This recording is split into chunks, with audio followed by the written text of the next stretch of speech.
চিন্তা করো না, আমি বুঝিয়ে বলবো। তুমি আমাদের দেখা করিয়ে দিও। হুম। তারপর কিছুক্ষণ নীরবতা। তুমি ভাইয়াকে খুব ভালোবাসতে, তাই না ভাবি? ভাবি শুধু আমার দিকে তাকালো, চোখের পানিগুলো শেষ হয়ে গেছে। ভাইয়া নিখোঁজ হওয়ার পর ভাবি পুরো পাগল হয়ে যাচ্ছিল। আস্তে আস্তে স্বাভাবিক হয়েছে। প্রতিদিন রাতেই কাঁদতো বোধহয়, সকালে চোখ দেখে বোঝা যেত। তোমার আর নীলার মাঝে আমি বাধা হয়ে দাঁড়ালাম, তাই না? না না, এটা তো তোমার কোনো দোষ নেই। এই সময় তোমাকে সাপোর্ট দেওয়া খুবই জরুরি, যেটা আমার দায়িত্ব। তুমি তো নীলাকে ভালোবাসো, তাহলে আমাকে বিয়ে করতে রাজি হলে কেন? আমি কিছু বললাম না। তুমি চুপ থাকলেও আমার সেটা অজানা নেই। আমি প্রশ্নসূচক দৃষ্টিতে তাকালাম। আম্মুর কথায়। এটা একটা কারণ অবশ্য। আম্মু জান্নাতকে নিজের মেয়ে হিসেবে ধরে নিয়েছে। আর ভাইয়ার তো কিছু হয়নি, তাহলে ভাবিকে তার আব্বুর বাসায় যেতে হবে কেন? কিন্তু ভাইয়াকে তো খুঁজেও পাওয়া যাচ্ছে না, তাই ভাবিকে এখানে রাখার জন্য এটাই একমাত্র কার্য, আমার সাথে বিয়ে দেওয়া। আর এমন সময় ভাবির সাপোর্ট প্রয়োজন। ঠিক বললাম। তবে তবে কি? ভাবি প্রশ্নসূচক দৃষ্টিতে তাকিয়ে আছে আমার দিকে। আরও একটি কারণ আছে। আমি যেটা ভাবছিলাম সেটাই কি? তুমি কি ভাবছিলে? আমার অনাগত সন্তানের জন্য। আমি মাথা নাড়ালাম। জান্নাত প্রেগনেন্ট, 4-5 মাসের হবে। জান্নাত কিছুক্ষণ আমার দিকে তাকালো, তারপর জানো রাকিব, তুমি অনেক ভালো। কি জানি, হয়তো। আমি ভেবেছিলাম তুমি আমার উপর বিরক্ত, কিন্তু তুমি আমাকে খুব ভালোভাবেই সাপোর্ট দিচ্ছ। আমি ভাবলাম তুমি শুধু আম্মুর কথা রাখার জন্য বিয়েটা করেছো, কিন্তু সত্যিই তুমি খুব ভালো। আচ্ছা, তোমার এখন রেস্টের প্রয়োজন ভাবি, ঘুমিয়ে পড়ো, যাও। বোকা, সবার সামনে ভাবে ভাবি করবে নাকি? আম্মু এতে কষ্ট পাবে। তাহলে? ভাবি কিছুক্ষণ ভাবলো। নাম ধরে ডাকতে পারো। নাম ধরে? সমস্যা নেই তো? না, কিন্তু। আচ্ছা, যাই ডাকো, সবার সামনে ভাবি ডেকো না শুধু। ওকে, যাও শুয়ে পড়ো। Good night. Good night. আমি গিয়ে সোফায় শুয়ে পড়লাম, কিন্তু জান্নাত জানালার পাশে দাঁড়িয়ে রইল। কি হলো, ঘুমাবে না? ঘুম আসবে না। কেন? প্রতি রাতে তো নিশান আমার মাথায় হাত বুলিয়ে ঘুম পাড়িয়ে দিত। এখন তো নিশান নেই, তাই ঘুমও নেই। কিন্তু তোমার তো ঘুমানো প্রয়োজন। কিন্তু আমার তো ঘুম আসবে না। এক কাজ করতে পারি। কি? আমি মাথায় হাত বুলিয়ে দেই, ঘুমিয়ে পড়ো। জান্নাত আশ্চর্য হয়ে তাকালো আমার দিকে, ইতস্তত বোধ করছে, নিজেকে অপরাধী মনে করছে। কি হলো? না না, লাগবে না, আমি ঘুমাতে পারবো। কিভাবে? চেষ্টা করলে এমনিতেই ঘুম আসবে। আমি সোফা থেকে উঠে জান্নাতের কাছে গেলাম। আমি জানি তোমার ঘুম আসবে না, চলো। আমি মাথায় হাত বুলিয়ে দিচ্ছি। আমি জান্নাতের হাত ধরে টেনে বিছানার দিকে যেতে লাগলাম। জান্নাত অবাক হয়ে তাকিয়ে আছে আমার দিকে, কিছু বলতে পারছে না। আমি জান্নাতকে শুইয়ে দিয়ে মাথায় হাত বুলাতে লাগলাম। জান্নাত লজ্জায় চোখ বুজে নিল। জান্নাতের কেমন কেমন লাগছে। এতদিন নিশানের সাথে সংসার করলো, আর এখন তার আপন ছোট ভাইয়ের সাথে। ছি, নিজেকে অপরাধী মনে হচ্ছে জান্নাতের। জান্নাত ঘুমিয়ে গেলে আমি উঠে সোফায় গিয়ে শুয়ে পড়ি। কখন ঘুমালাম মনেই নেই। যখন ঘুম ভাঙল, চোখ খুলে দেখলাম সকাল হয়ে গেছে। হাত পা উপরে তুলে বড় করে হাই তুললাম। বিছানার দিকে তাকিয়ে দেখলাম জান্নাত এখনো ঘুমিয়ে আছে। ঘুমন্ত অবস্থায় পরীর মতো লাগছে। কিছুক্ষণ তাকিয়ে থাকলাম, মোবাইলটা হাতে নিয়ে অন করলাম। নীলার 10টা মেসেজ দেখে আমার চোখ চরক গাছ। মেসেজ ওপেন করলাম। কংগ্রেস মিস্টার কাব্য, আপনার বিবাহিত জীবন সুখী হোক। তুমি কি জানতে না যে আমি তোমাকে কতটুকু ভালোবাসতাম? কেন এমন করলে আমার সাথে? কি দোষ করেছিলাম আমি? আমার অপরাধটা কি ছিল? You are a cheater Kabya, you are a liar. সেদিন কি বলেছিলে মনে আছে? জীবন চলে গেলেও আমাকে তোমার কাছ থেকে কেউ আলাদা করতে পারবে না। এই তার নমুনা। লাস্ট একটা জিনিসই চাই, তুমি সুখে থাকো। মেসেজগুলো পড়ে আর বুঝতে বাকি রইল না যে নীলা আমার বিয়ের ব্যাপারটা জেনে গেছে। শিট, এখন কি করে বোঝাবো নীলাকে যে আমি নিজ থেকে এই বিয়ে করতে চাইনি? কি করে বোঝাবো? উফ, কি করি এখন? সত্যি নীলা আমাকে অনেকটাই ভালোবাসে, তাই হয়তো ব্যাপারটা সহ্য করতে পারিনি। তাড়াতাড়ি করে নীলার ফোনে কল করলাম। না, বন্ধ দেখাচ্ছে। নীলা তাহলে সত্যি আমাকে প্রতারক ভেবে নিল। আমি আর কি করতাম? কিন্তু নীলা যাই করুক, নীলাকে ছাড়া তো আমি থাকতে পারবো না। আম্মুকে নীলার কথাটা বলা হয়নি, বলার সময় পাইনি। হঠাৎ করেই বিয়েটা হয়ে গেল। রাকিব, কোনো সমস্যা? নীলাতেই মগ্ন ছিলাম। হঠাৎ কারো কণ্ঠ শুনে চোখ তুলে তাকালাম। জান্নাত দাঁড়িয়ে আছে। উঠে পড়েছ? বললে না তো। না, তেমন কিছু না। আমি জানি সমস্যাটা। আমি অসহায় দৃষ্টিতে তাকালাম জান্নাতের দিকে। মেয়েটার আশ্চর্য এক ক্ষমতা আছে, মনে কথা বুঝে নিতে পারে। নীলা বিয়ের ব্যাপারে জেনে গেছে, তাই না? আমি মাথা নাড়ালাম। ভয় পেও না, তুমি শুধু আমার আর নীলার যোগাযোগ করিয়ে দিও, বাকিটা আমি দেখে নিব। আচ্ছা, মনে থাকে যেন। বলে জান্নাত ওয়াশরুমে ঢুকলো। ফ্রেশ হয়ে বেরিয়ে এলো। ফ্রেশ হয়ে নিচে আসো বলে জান্নাত নিচে চলে গেল। আমি বুঝি না মেয়েটা আমার কেয়ার করছে না আমি মেয়েটার কেয়ার করছি। ফোনটা হাতে নিয়ে নীলার ফোনে আরেকবার ট্রাই করলাম। না, সংযোগ বন্ধ দেখাচ্ছে। এই মেয়েটাও না একটুতে অভিনয় করে ফেলে, কিন্তু এই ব্যাপারটা তো একটু না, অনেক বড়ই। কারো ভালোবাসার মানুষের অন্য কারোর সাথে বিয়ে হয়ে গেলে কেউই স্বাভাবিক থাকে না। নীলাকে নিয়ে প্রচুর টেনশন হচ্ছে। আমার এমন কর্মকাণ্ডে অনেক কষ্ট পেয়েছে মেয়েটা। এসব ভাবতে ভাবতেই ওয়াশরুমে ঢুকলাম। জান্নাত নিচে নেমে এলো। খুব অস্থির লাগছে নিজেকে। রাতে একটু ঘুমাইনি। ভেবেছিল আমি ঘুমিয়ে পড়েছি, কিন্তু আমি ঘুমাইনি। কি করে ঘুমাবে জান্নাত? এতদিন যার স্পর্শে ও ঘুমের দেশে তলিয়ে যেত, এখন তো সেই নেই। তাহলে জান্নাত ঘুমোবে কি করে? নিশান কি আর ফিরে আসবে না? যদিও আসে, তাহলে শুনে যদি ওর ছোট ভাইয়ের সাথে আমার বিয়ে হয়েছে, তখন কি ভাববে? নিশ্চয়ই খারাপ ভাববে। জান্নাত ভাবে ওর জন্যই ওর ভালোবাসাকে হারাতে চলেছে। নিজেকে কঠোর শাস্তি দিতে ইচ্ছে হচ্ছে জান্নাতের। যে করি হোক, নীলা রাকিবের ভালোবাসা সহজ করে দিতে হবে, সমস্যার সমাধান করতে হবে। আমি ফ্রেশ হয়ে একটা শার্ট পরে নিচে নামলাম। বাসাটা বেশ উৎসব মুখর, তেমনটা না হলেও একমত আর কি। যতই হোক, ছোট ছেলের বিয়ে। নিচে নামতেই দেখলাম জান্নাত আর আম্মুর মধ্যে কথোপকথন চলছে। কিরে মা, এত তাড়াতাড়ি ঘুম ভেঙে গেল? ছোট্ট করে উত্তর দিল জান্নাত। আম্মু জান্নাতের থুতনি ধরে মুখটা উঁচু করে ধরলেন। তুই কিন্তু আমাকে প্রমিস করেছিলি নিজেকে শক্ত রাখবি, নিশানের কথা ভেবে কষ্ট পাবি না। তাহলে তুমি কাঁদছো কেন আম্মু? আমার ছেলেটা এখন কোথায় আছে কে জানে। আম্মু, তোমার যেমন কষ্ট হচ্ছে আমারও তেমনি কষ্ট হচ্ছে। তাহলে আমি নিজেকে সহজ করব কি করে বলো? আম্মু জান্নাতকে জড়িয়ে ধরে কেঁদে দিলেন। দুজনই কাঁদছে। আম্মু, রাকিবকে এসবের মধ্যে জড়ানোর কি দরকার ছিল? তোর মতো এত ভালো আর মিষ্টি মেয়েকে হারাতে চাই না, যে তাই। কিন্তু রাকিবের জীবন আর ভবিষ্যৎ যে নষ্ট করে দিলে।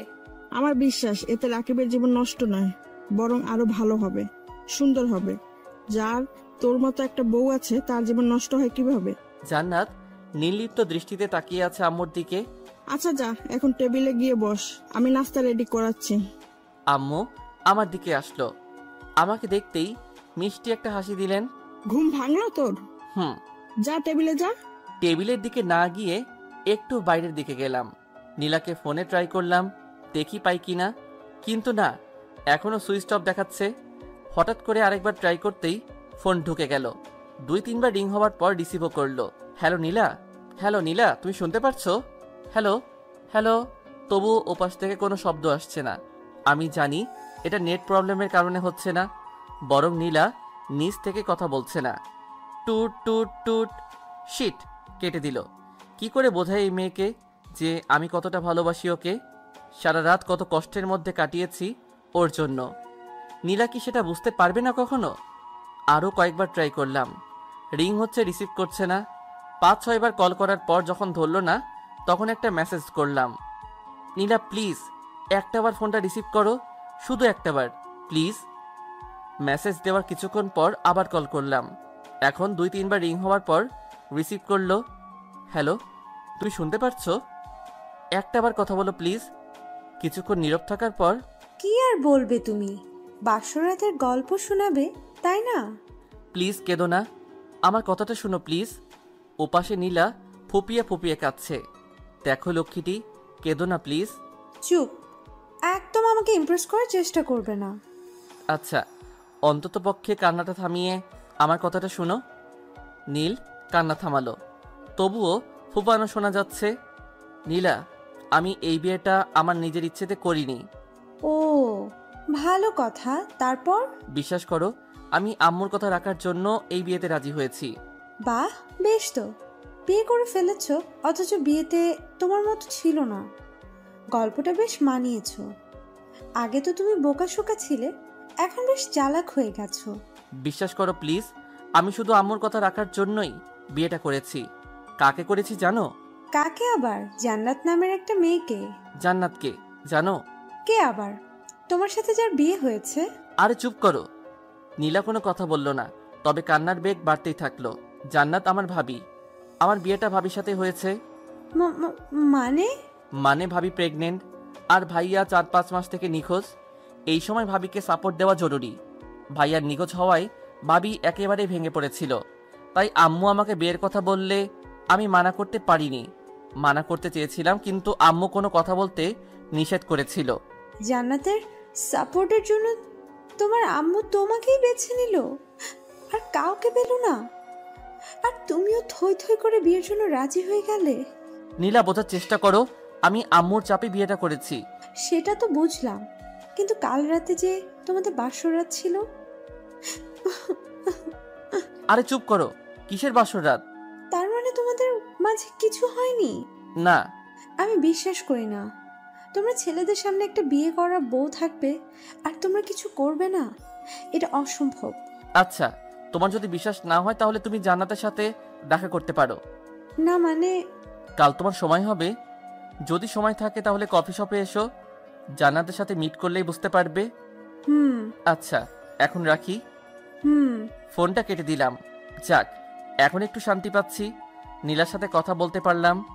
ঘরে ঢুকে দেখলাম জান্নাত দাঁড়িয়ে আছে, আর কয়েকজন প্রতিবেশী আন্টি বসে আছেন। এরা এখানে কেন? কি মতলবে এসেছে কে জানে। তোমার কপাল ভালো, এক ভাইকে খাওয়ার পর তার ছোট ভাইকে বর হিসেবে পেয়ে গেছো। এমন অলক্ষণে মেয়ে আমি জীবনে দেখিনি।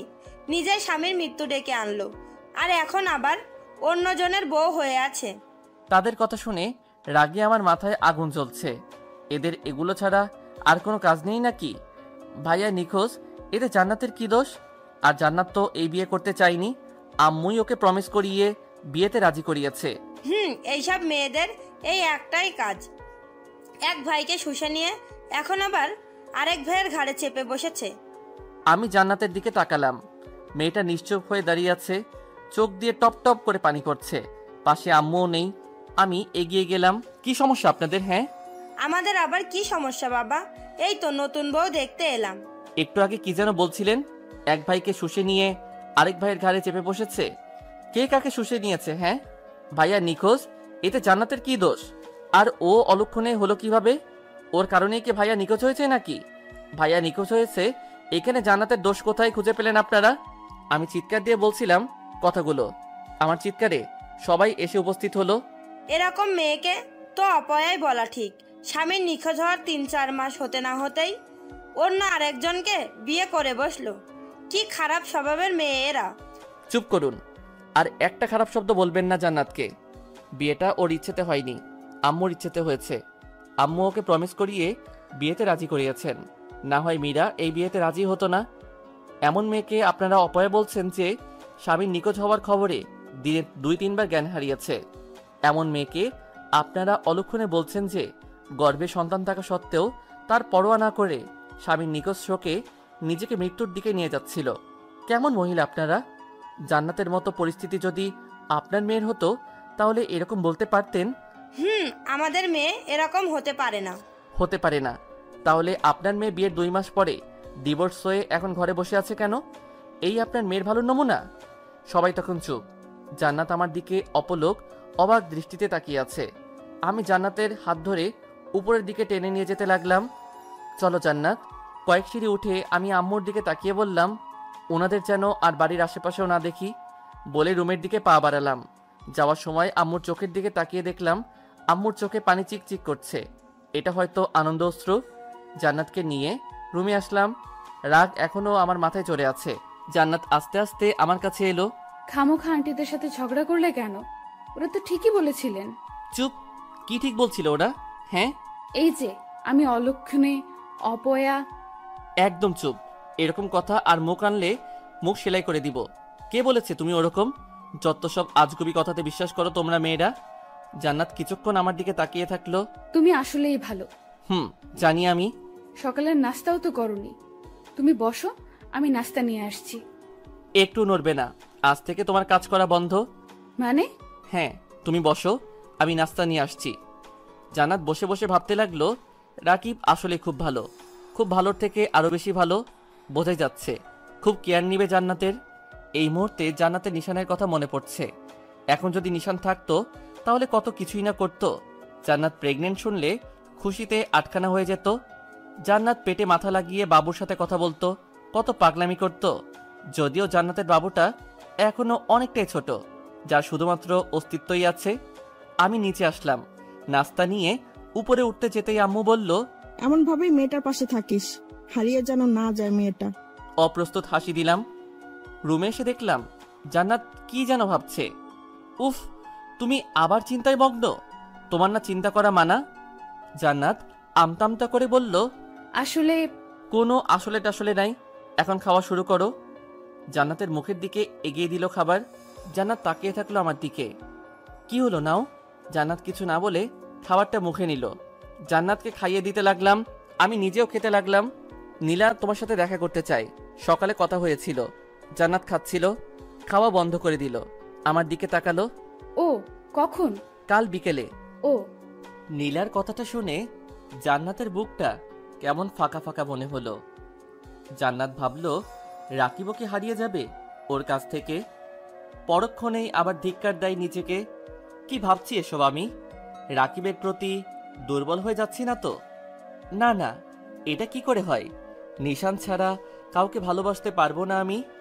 একমাত্র নিশানই আমার ভালোবাসার জগৎ, আর কেউ না, রাকিবও না। হয়েছে, আর খাবো না। খাবে না মানে? এগুলো কে খাবে? তুমি খাবে। না না, আমি একা খাবো না, আমার সাথে তোমাকেও খেতে হবে। আমি আর খাবো না, প্লিজ। ওকে, তাহলে খাবার রেখে আসি। রেখে আসবে কেন? তুমি খাবে না? না, তুমি যখন খাচ্ছ না তাহলে আমিও খাবো না। বললাম তো আমার পেট ভরে গেছে। রাগ করো না, তুমি খেয়ে নাও। খেতে পারি, একটা শর্ত। শর্ত? কি শর্ত? যদি তুমি খাইয়ে দাও। জান্নাত চমকে উঠল। এরা দুই ভাইয়ের মাঝে এত মিল, প্রতিটা কাজেই একে অপরের প্রতিরূপ। নিশানও এই কাজটা করত, ওকে প্রায়ই খাইয়ে দিতে হতো। আমি নিশানকে যতই ভুলতে চাই ততই নিশান আমার কাছে চলে আসছে। আমি তো নিশানকে ভুলতে চাইনি, নিশানের স্মৃতি নিয়ে বেঁচে থাকতে চাই। কিন্তু আম্মু তো আমাকে প্রমিস করিয়েছে যেন আমি নিশানকে ভুলে যাই, রাকিবকে আপন করে নেই। কিন্তু কি করে করব এটা?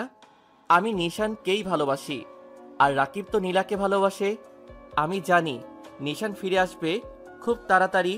আচ্ছা লাগবে না, আমি যাচ্ছি। আমি উঠে চলে আসছিলাম, এমন সময় জান্নাত আমার হাত ধরে নিল। না না, বসো, আমি দিচ্ছি খাইয়ে। আমি জান্নাতের দিকে তাকালাম। জান্নাতও আমার দিকে তাকিয়ে আছে, হাত ধরে আছে বলে লজ্জা পেল। হাত ছেড়ে দিয়ে নিচের দিকে তাকিয়ে নাস্তাগুলো ওর কাছে নিল। না লাগবে না, তুমি শুয়ে বিশ্রাম করো। তোমার যখন ভালো লাগছে না তখন খাইয়ে দেওয়ার প্রয়োজন নেই। আমি কি বললাম নাকি যে আমার ভালো লাগছে না? না বলনি, তবে আমি বুঝতে পেরেছি যে তোমার ভালো লাগছে না। জান্নাত কিছুক্ষণ নীরব থাকার পর বলল, কথা না বলে বসো, আমি খাইয়ে দিচ্ছি। আমি আর কথা বাড়ালাম না, বসে পড়লাম। জান্নাত খাবার আমার মুখের সামনে তুলে ধরল। আমি ঘপ করে মুখে ঢুকিয়ে নিলাম। জান্নাত ফিক করে হেসে দিল। জান্নাতের দিকে তাকিয়ে আমিও হেসে দিলাম। একটা কথা বলি? বলো। তোমার ওই ব্যাকাদারটা তো আগে কখনো দেখিনি, হাসলে খুব সুন্দর লাগে তোমাকে। জান্নাত চোখ তুলে তাকালো আমার দিকে।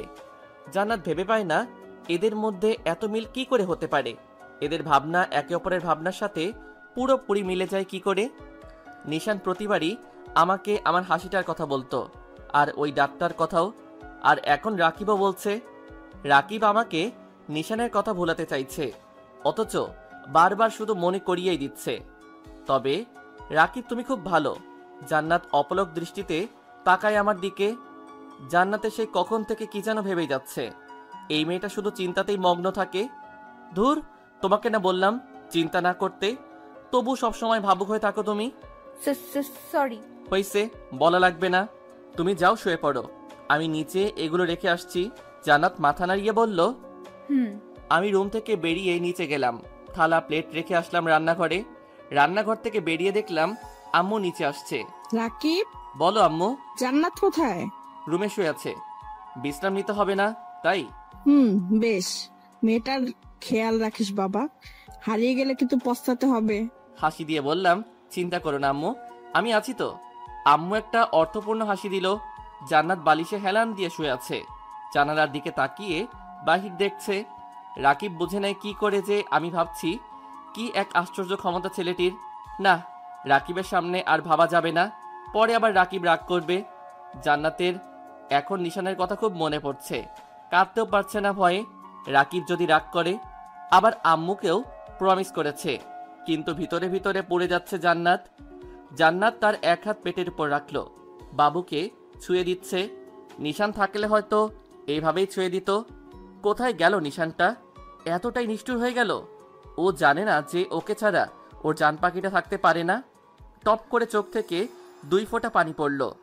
আম্মুর সাথে কথা বলে আমি রুমে এলাম, দেখলাম জান্নাত শুয়ে আছে পেটে হাত দিয়ে। বাবুটা কি আস্তে আস্তে বড় হয়ে যাচ্ছে? আমার কণ্ঠ শুনে জান্নাত চমকে উঠল, হাত সরিয়ে নিল। লজ্জা পেয়েছে বেশ। আমি গিয়ে বিছানায় বসলাম। বললে না তো? না, এমনি এমনি কি? এমনি হাত রেখেছিলাম আর কি। আচ্ছা, আমি একটু বাইরে যাচ্ছি, ফিরতে একটু লেট হবে, তুমি বিশ্রাম করো, উঠবে না কিন্তু। জান্নাত মাথা নাড়ালো। আমি রুম থেকে বেরিয়ে আম্মুর রুমে গেলাম। আম্মু, আমি বেরোচ্ছি। কোথায় যাচ্ছিস? একটু দরকার আছে, একটু লেট হবে। আচ্ছা, যত তাড়াতাড়ি পারিস বাড়ি ফিরিস। আমি বেরিয়ে পড়লাম। জান্নাতের খুব ইচ্ছে হচ্ছিল রাকিবকে জিজ্ঞেস করতে কোথায় যাচ্ছে ও, ওকে যেন নিয়ে যায়। জান্নাত বেশ খানিক মাস ধরে কোথাও যায়নি তাই, কিন্তু বলতে পারিনি। আমি বেরিয়ে পড়লাম, নীলার ফোনে কল করলাম।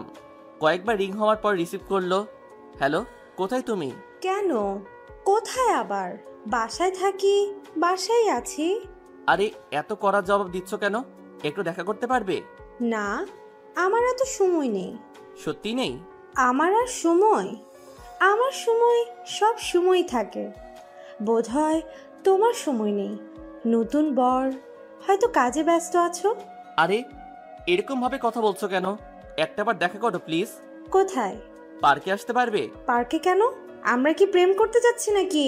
প্লিজ সহজ করে কথা বলো। আচ্ছা তুমি বলো কোথায় আসবো? তুমি যেখানে বলেছো সেখানেই থাক। ওকে আসো। কোনো কথা না বলে ফোনটা কেটে দিল।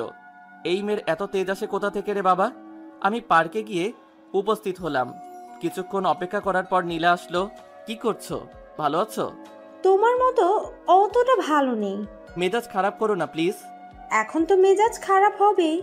তোমার তো বউ আছে, তাহলে আমাকে দিয়ে কি করবে এখন? আমি তো ফেল না। নীলা, তুমি বুঝো না কেন? আমি সত্যি এই বিয়েতে রাজি ছিলাম না। আমি তোমাকে ভালোবাসতাম, আর এখনো বাসি। হ্যাঁ, ভালোবাসো আমাকে? কেন, কোনো সন্দেহ? যদি বলি তুমি এখনই আমাকে বিয়ে করো, পারবে বিয়ে করতে? আমি অবাক হয়ে তাকালাম নীলার দিকে। মেয়েটার মাথায় কি গন্ডগোল পাকছে কে জানে। কি বলছো তুমি এখন? জানতাম পারবে না। যখন তুমি জান্নাতকে ডিভোর্স দিয়ে দেখাবে আর আমাকে বিয়ে করবে, তখনই আমি বিশ্বাস করব তুমি আমাকে ভালোবাসো। তার আগে না। নীলা চলে গেল। আমি অবাক হয়ে তাকিয়ে আছি নীলার যাওয়ার দিকে। দ্বিধায় পড়ে গেলাম, কি করতে পারি এখন? আমি তো রিয়েলি নীলাকে ভালোবাসি, কিন্তু নীলা আমাকে যে পরিস্থিতিতে ফেললো, এখন কি করতে পারি? নীলাকে ভালোবেসেছি সেহেতু বিয়েও করতে হবে। কিন্তু এদিকে জান্নাত, আমার যা মনে হচ্ছে জান্নাতকে আমি একটু স্বাভাবিক করতে পেরেছি, কিন্তু এখন যদি এমন কিছু করি তো জান্নাত ভেঙে পড়বে। যদিও ও আমার জন্য দুঃখ করবে না, তবুও আমি ওর বন্ধু। নীলাকে কি হারিয়ে ফেলবো?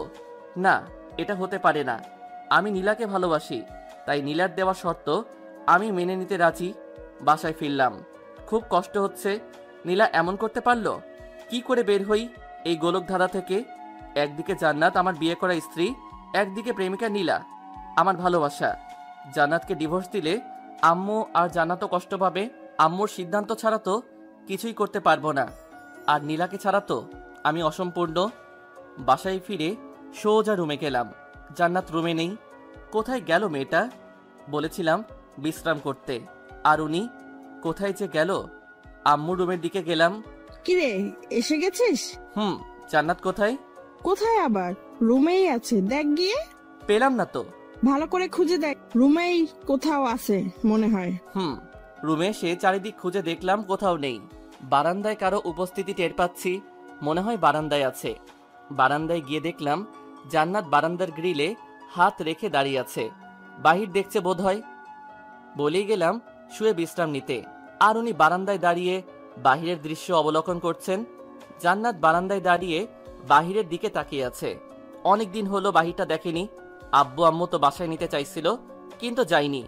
রাকিব আর আমার বিয়ের দিন আম্মু ভিজে ভিজে চোখে তাকাচ্ছিল, তারপর আর আসেনি। বোধহয় মেয়ের এই কষ্ট দেখতে পারবে না বলে আসছে না। রাকিবটা সে কখন গেল, এখনো এলো না।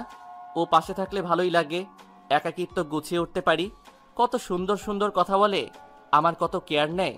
রাকিব কি নীলারও এমন কেয়ার নেয়? আমি অনেকক্ষণ ধরে দাঁড়িয়ে আছি, জান্নাত এখনো টেরই পাইনি। কি এত ভাবে মেয়েটা? নেই। আমার কথা শুনে জান্নাত চমকে পিছনে ফিরে তাকালো, অবাক দৃষ্টিতে তাকিয়ে আছে আমার দিকে। জান্নাত খুব বড়সড় শখ খেলো।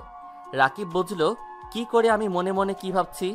হ্যাঁ, নেই, তুমি এই জগতে নেই, তুমি এখন ভাবনার জগতে। কি এত ভাবো? আমি কতক্ষণ ধরে দাঁড়িয়ে আছি, তোমার সেদিকে খেয়ালই নেই।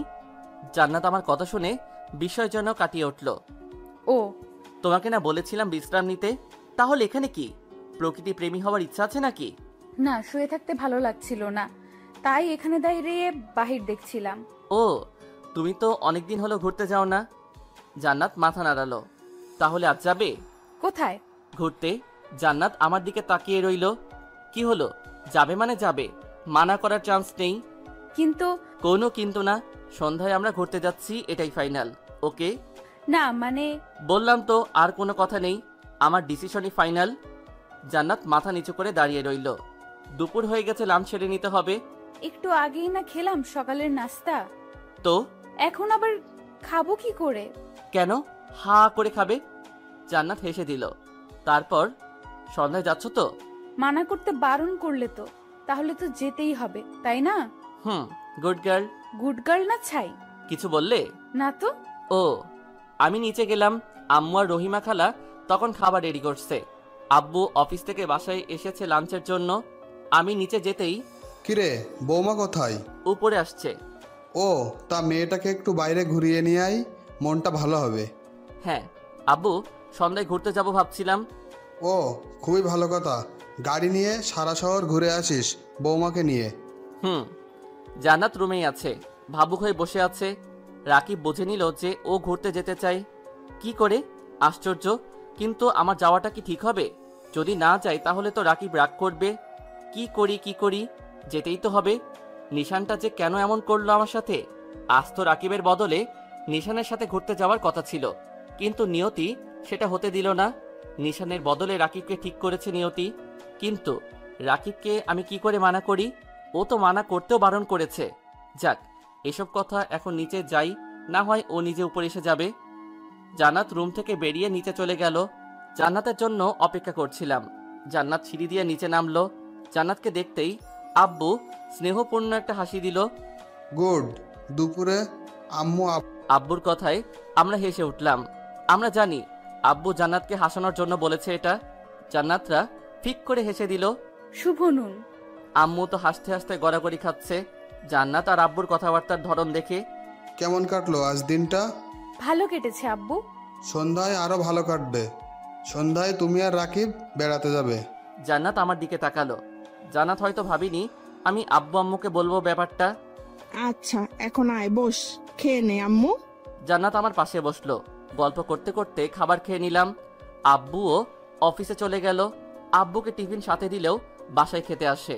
সে নাকি একা একা খেতে পারে না, সবার সাথে খেতেই নাকি মজা। সন্ধ্যা হয়ে গেছে। আমি রুমে গিয়ে দেখলাম জান্নাত আলমারিতে কি যেন খুঁজছে। কি খুঁজছো? শাড়ি? জান্নাত ঘুরে দেখলো, আমি মাথা নাড়ালো। পছন্দ হচ্ছে না? না। আমি চুজ করে দিচ্ছি। শাড়িগুলো উল্টে পাল্টে দেখলাম। একটা সাদা শাড়ি পছন্দ হলো।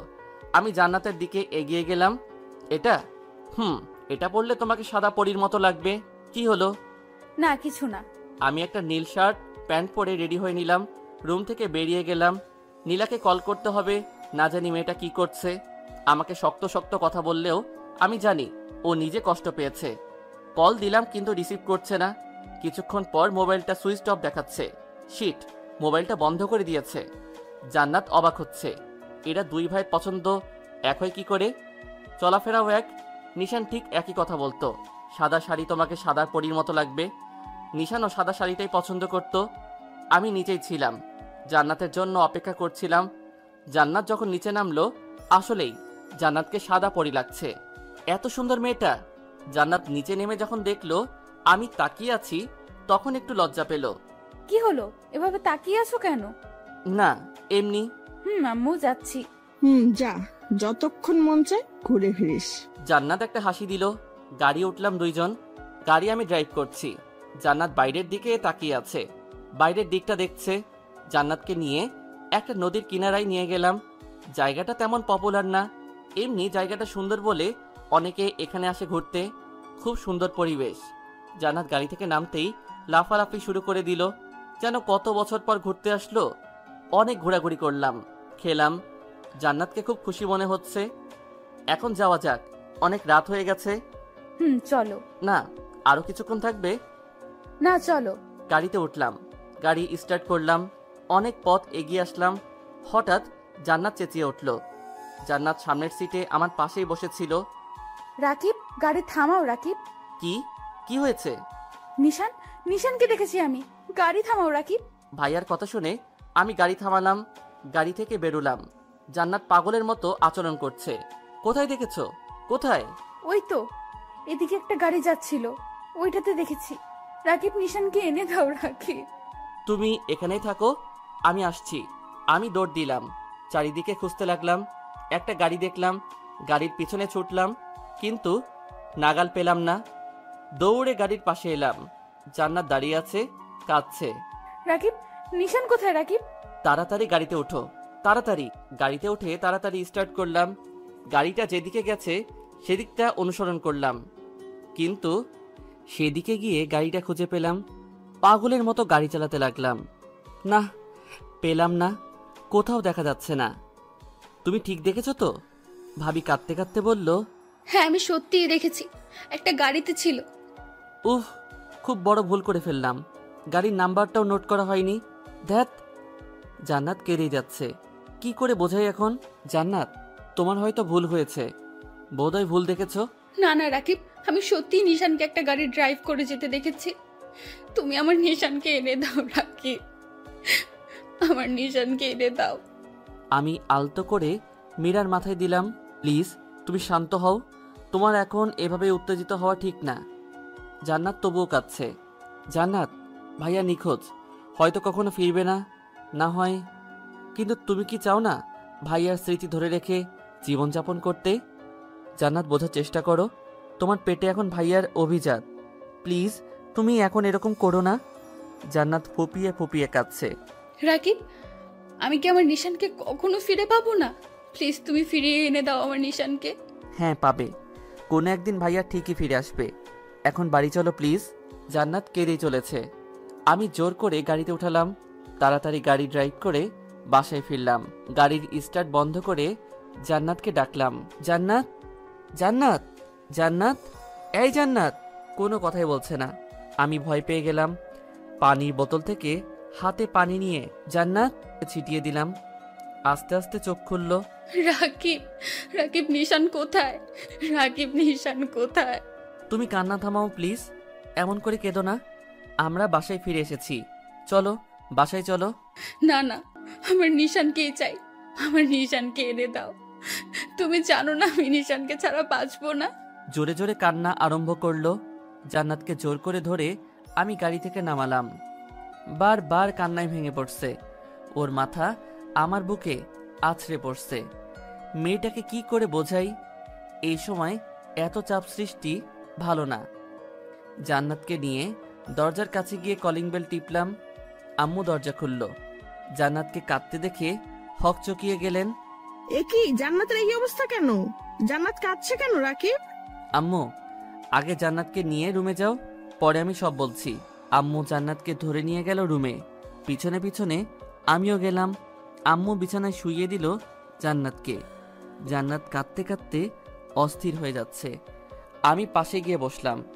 জান্নাতের মাথায় হাত বুলাতে বুলাতে বললাম, শান্ত হও প্লিজ, আর কেঁদো না, এরকম করো না তুমি। জান্নাত তবুও কাঁদছে। আম্মু তুমি যাও, আমি জান্নাতকে ঘুম পাড়িয়ে আসছি। আম্মু জান্নাতের মাথায় হাত বুলিয়ে চলে গেলেন। আমি জান্নাতের মাথায় হাত বুলাতে লাগলাম। জান্নাত কাঁদছে তো কাঁদছেই। চোখ বন্ধ করো, চোখ বন্ধ করো প্লিজ। আমি নিজে জান্নাতের চোখ বন্ধ করালাম, মাথায় হাত বুলিয়ে দিতে লাগলাম। আমি স্পষ্ট দেখতে পাচ্ছি জান্নাত ফোপাচ্ছে। অনেকক্ষণ মাথায় হাত বুলিয়ে দিলাম। মেয়েটা ঘুমিয়ে পড়েছে, কাঁদতে কাঁদতে ক্লান্ত হয়ে গেছে। আমি আলতো করে উঠে পড়লাম, লাইট নিভিয়ে নিচে গেলাম। আম্মু পায়চারি করছে, আমাকে দেখেই এগিয়ে এলো। রাকিব, রাকিব, জান্নাতের কি হয়েছে? আম্মু জান্নাত ভাইয়াকে দেখেছে। আম্মু ধরপড়িয়ে তাকালো আমার দিকে। সত্যি? কোথায় আছে এখন? আমার ছেলে ভালো আছে তো? আম্মু তুমি শান্ত হও, কাঁদছো কেন? কোথায় দেখছিস তোমরা? নিশান এখন কোথায় আছে? তুই ওকে বাড়িতে নিয়ে আসিসনি কেন? আর ও বাড়িতে আসেনি কেন? আম্মু আম্মু শান্ত হও, ভাইয়াকে আমি দেখিনি। জান্নাতি আমাকে বলল যে পাশের একটা গাড়িতে ভাইয়া ছিল। আমিও চারিদিকে গাড়িটিকে খুঁজতে লাগলাম, কিন্তু কোথাও পেলাম না। আম্মু কেঁদে দিল। আমার ছেলেটা এখন কোথায় আছে কে জানে? যেখানেই থাকুক না কেন, আল্লাহ যেন তাকে সুস্থ রাখেন। আমি আম্মুকে জড়িয়ে ধরে সান্ত্বনা দিলাম। আম্মু জান্নাত যখন দেখেছে ভাইয়াকে, তখন ভাইয়া এই শহরেই কোথাও আছে। তুমি চিন্তা করো না, আমরা খুঁজে বের করব ভাইয়াকে। আম্মু মাথা নাড়ালো, তবে কেঁদেই যাচ্ছে। আমি তো আম্মুকে সান্ত্বনা দিলাম, কিন্তু ভাইয়াকে এখন খুঁজবো কোথায়? কোথায় আছে ভাইয়া? এখন রুমে যাই, জান্নাতকে গিয়ে দেখে আসি মেয়েটা কি করছে কে জানে। রুমে গিয়ে দেখলাম জান্নাত এখনো ঘুমিয়ে আছে, কাচুমাচু হয়ে শুয়ে আছে।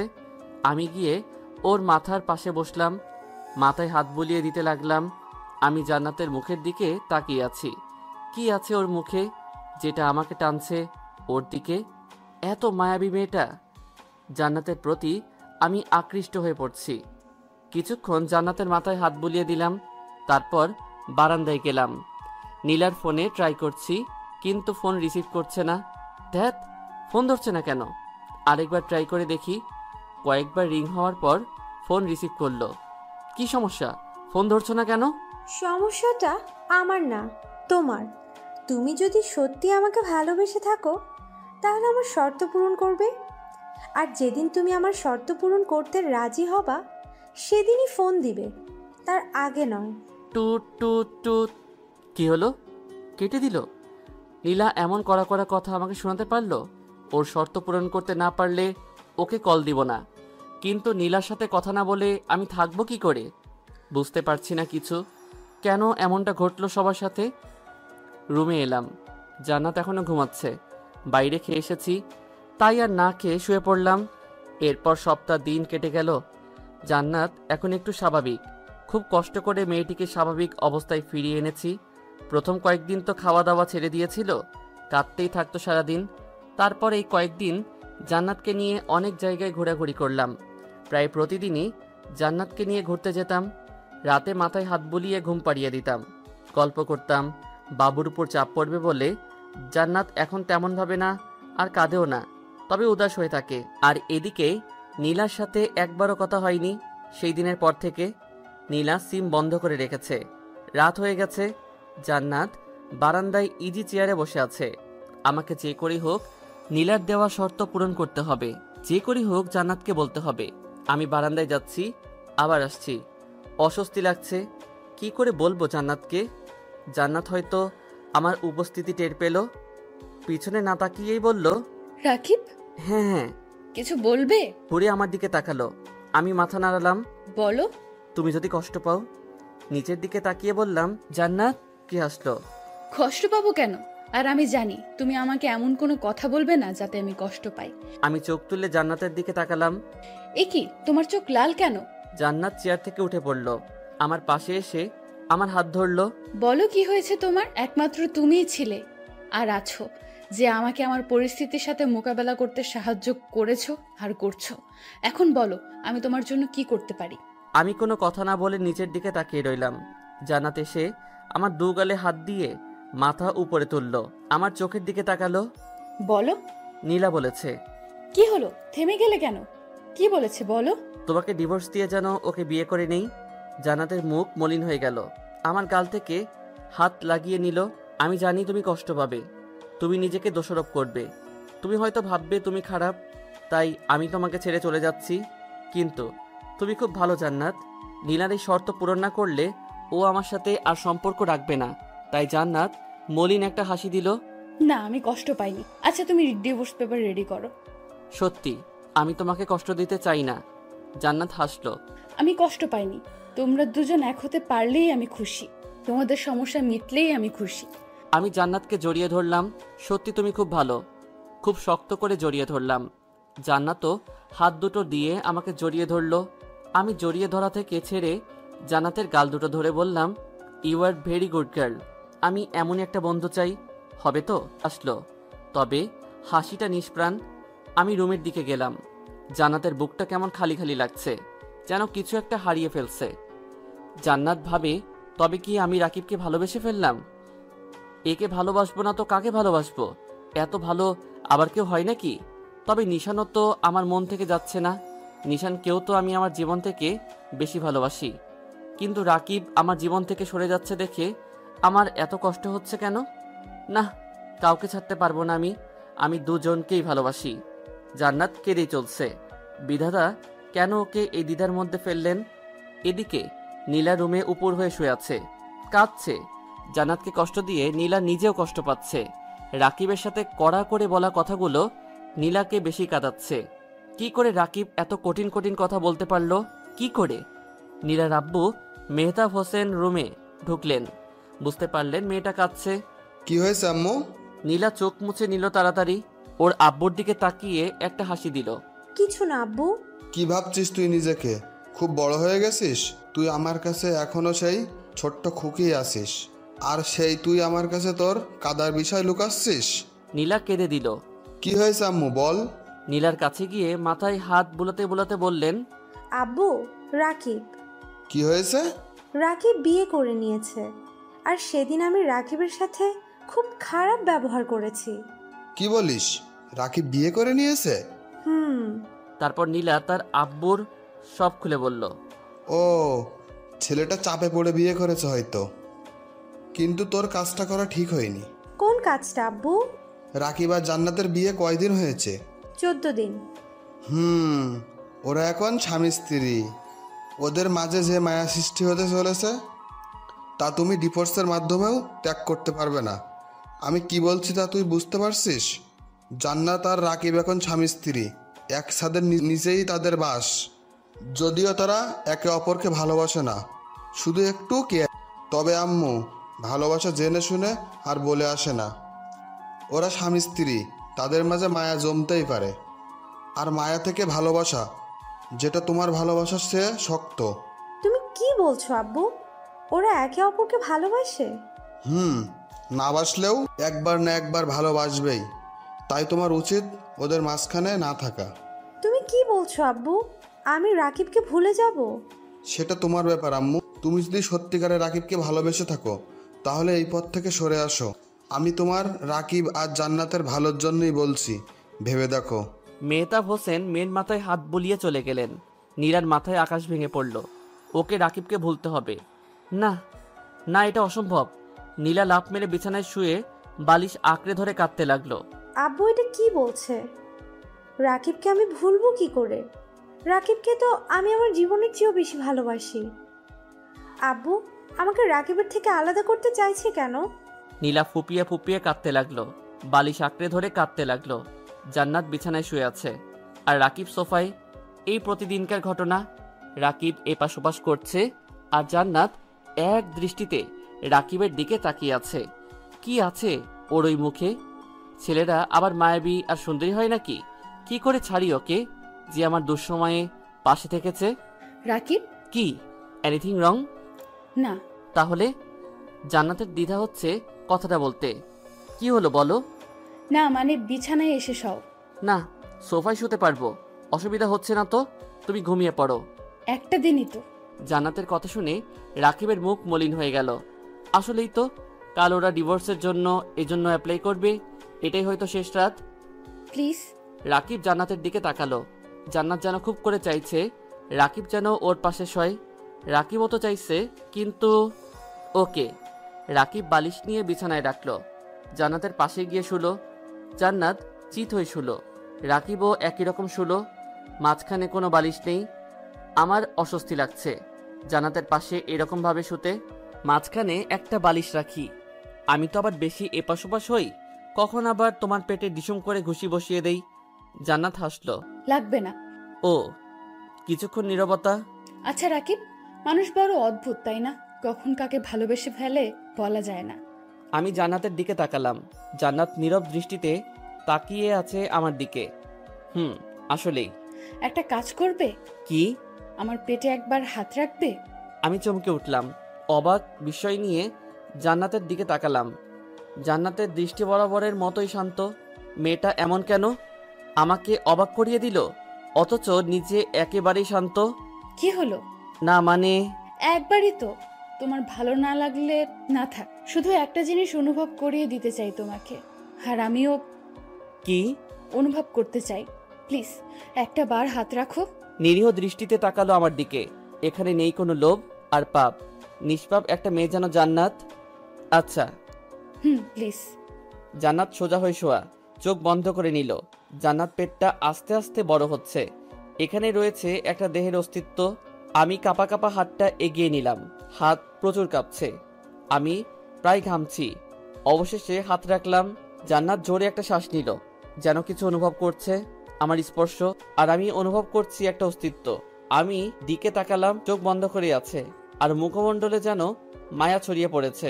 একটা নেশা বোধ হচ্ছে, হারিয়ে যাচ্ছি জান্নাতের মায়াবী মুখে। জান্নাত চোখ খুলে আমার দিকে তাকালো। কিছু অনুভব করছো? কি? একটা অস্তিত্ব, যেটা আস্তে আস্তে বেড়ে উঠেছে। খুব ভালো লাগছে। তাহলে আর কিছুক্ষণ রাখো আর অনুভব করো। হাসলাম। জান্নাত হাতটা আমার মাথায় নিয়ে এলো, চুল বিলি কেটে দিতে লাগলো। কাল কটায় যাচ্ছি? একজন লয়ারের কাছে যেতে হবে বিকেলে। পেট থেকে হাত সরিয়ে নিলাম। এখন ঘুমাও, মাথায় হাত বুলিয়ে দিচ্ছি। আচ্ছা। জান্নাতের চুলগুলোতে হাত বুলিয়ে দিতে লাগলাম। বাতাসে চুলগুলো উড়ে এসে আমার মুখে পড়ছে, মিষ্টি একটা ঘ্রাণ। জান্নাত চোখ আস্তে আস্তে চোখ বন্ধ হয়ে গেল। আমিও ঘুমানোর প্রস্তুতি নিলাম। ঘুমিয়ে পড়লাম। ঘুম ভেঙে গেলে চোখ খুলে দেখলাম সকাল হয়ে গেছে। পাশে হাত দিয়ে দেখলাম জান্নাত বিছানায় নেই। গেল কোথায়? আমি উঠে বসলাম। এমন সময় দরজা ঠেলে রুমে ঢুকলো জান্নাত। Good morning. কফি? এগিয়ে এসে কফির মগ টেবিলে রাখলো। আমি ভ্রু কুচকালাম। তুমি রান্নাঘরে গিয়েছিলে? এমনি শুধু গিয়েছিলাম, আম্মু কফি বানিয়ে দিল তোমার জন্য।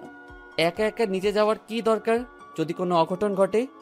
আরে কিচ্ছু হবে না, এত ভেবো না তো। উনি জানেন কিচ্ছু হবে না। চুপটি করে এখানে বসো। আমিও ওয়াশরুম থেকে আসছি। ওয়াশরুমে গিয়ে ফ্রেশ হয়ে নিলাম, এসে কফি খেয়ে নিলাম। রাকিব, একটা কথা বলি। বলো, যতটা মন চায়। জান্নাত বলল। ডিভোর্সের পরেও কি আমার যত্ন নিবে? আমি চোখ তুলে জান্নাতের দিকে তাকালাম। শুধু দ্বিধা ফেলে দেয় মেয়েটা। তখন তো তোমার কেয়ার করার জন্য ভাইয়া থাকবে। কোথায় তোমার ভাইয়া? এই রে, ফেসে গেলাম। এখন কি বলি? না মানে তুমি যখন দেখেছো তখন এখানেই কোথাও আছে, খুব তাড়াতাড়ি বের করে দিবে। আব্বু খোঁজার জন্য লোকজন পটিয়ে দিয়েছে বিভিন্ন জায়গায়। ভুল কিছু বলে ফেললাম? না। তাহলে উদাস কেন? এমনি। সকালের খাবার জান্নাতকে খাইয়ে দিলাম। আস্তে আস্তে বিকেল গড়িয়ে এলো। জান্নাত রেডি, আমিও রেডি। আম্মুকে বেরোনোর কথা বলে বেরিয়েছি। আমি নিশ্চুপ গাড়ি চালাচ্ছি।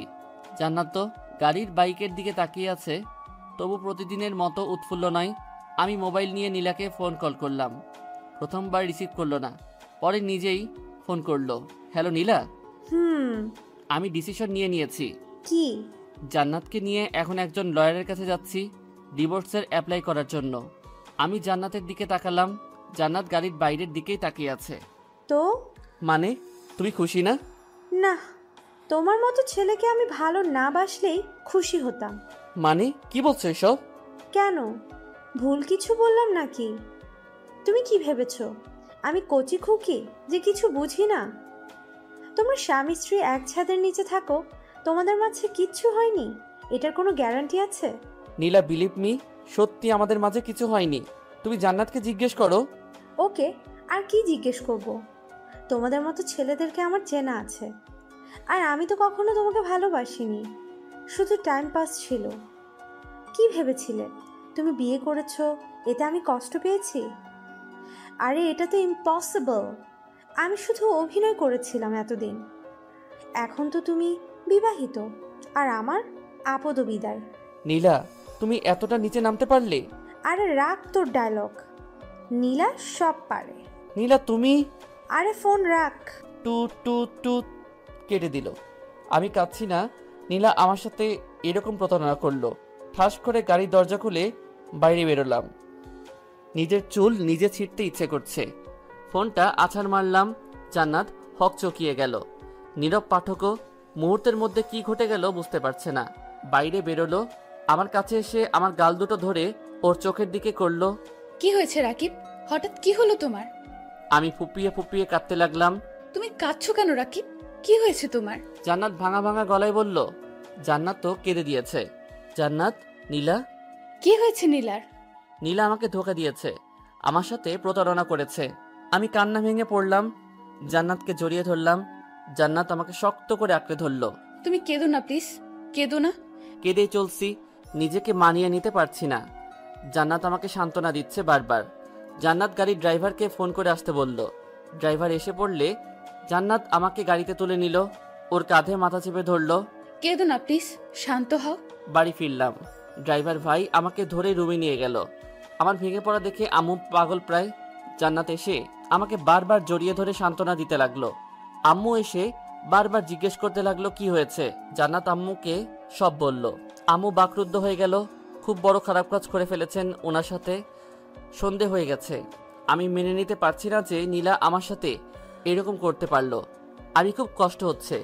জান্নাত বারবার আমাকে সান্ত্বনা দিচ্ছে। জান্নাত নিজের হাতে খাবার খাইয়ে দিল। রাতে আমার মাথায় হাত বুলিয়ে ঘুম পাড়িয়ে দিল। এখন অনেকটাই স্বাভাবিক আমি জান্নাতের কারণে। জান্নাত নিজেই আমার কেয়ার করে এখন। আম্মু আমার দিকে অপরাধের দৃষ্টিতে তাকালো। সেদিন তোর সাথে খুব খারাপ কাজ করে ফেললাম রে রাকিব। আম্মু প্লিজ, তুমি নিজেকে দোষারোপ করো না। যে চলে যাবে তাকে যেতে দিতে হয়। আর নীলা তো আমাকে ভালোবাসেনি, তাহলে এরকমভাবেই দিনগুলো কাটছিল। এখন মাঝে মাঝে ঘুরতে যাই জান্নাতকে নিয়ে। রাকিব এখন একটু স্বাভাবিক হয়েছে। ছেলেটা একেবারে ভেঙে পড়েছিল, এখন বারান্দায় বসে আছে। আমিও গেলাম। রাকিব, কি? না মানে সেদিন আমরা ডিভোর্সের জন্য যাচ্ছিলাম, তাই না? তো না মানে তুমি তো চাও আমাদের ডিভোর্সটা হোক। সেদিন তো চাইনি, তাহলে? তুমি ডিভোর্স চাও তো কালই যাব আমরা লয়ারের কাছে। রাকিব রেগে গিয়ে উঠে বারান্দা থেকে চলে যাচ্ছিল। আমি জোর করে ধরলাম। প্লিজ তুমি রাগ করো না, আমি তো শুধু। ছেড়ে দাও আমায়, কেউ ভালোবাসে না আমাকে। ছেড়ে দিতে চাও তো আমাকে? ওকে চলে যাও, ছেড়ে যেতে পারো।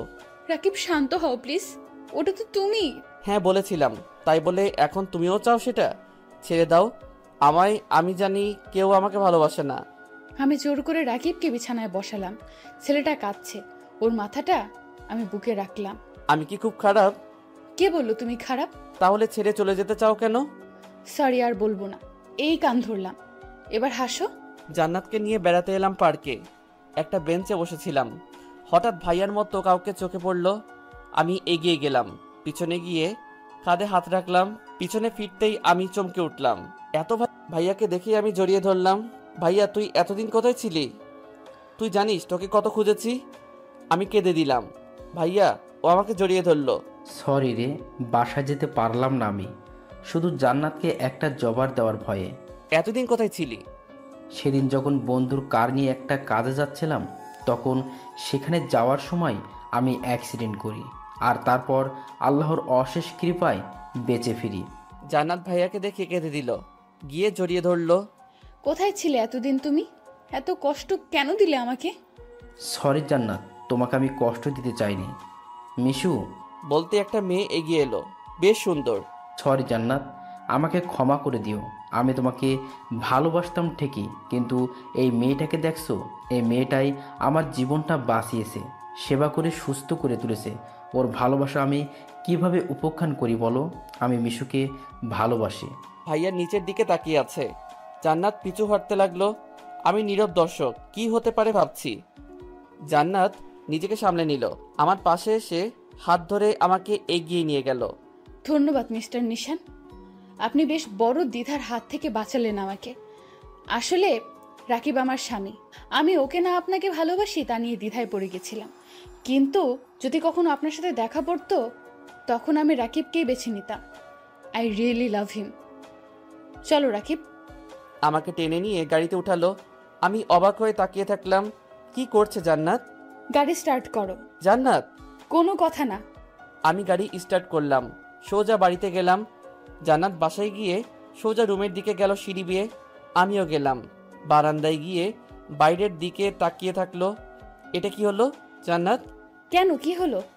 ভাইয়া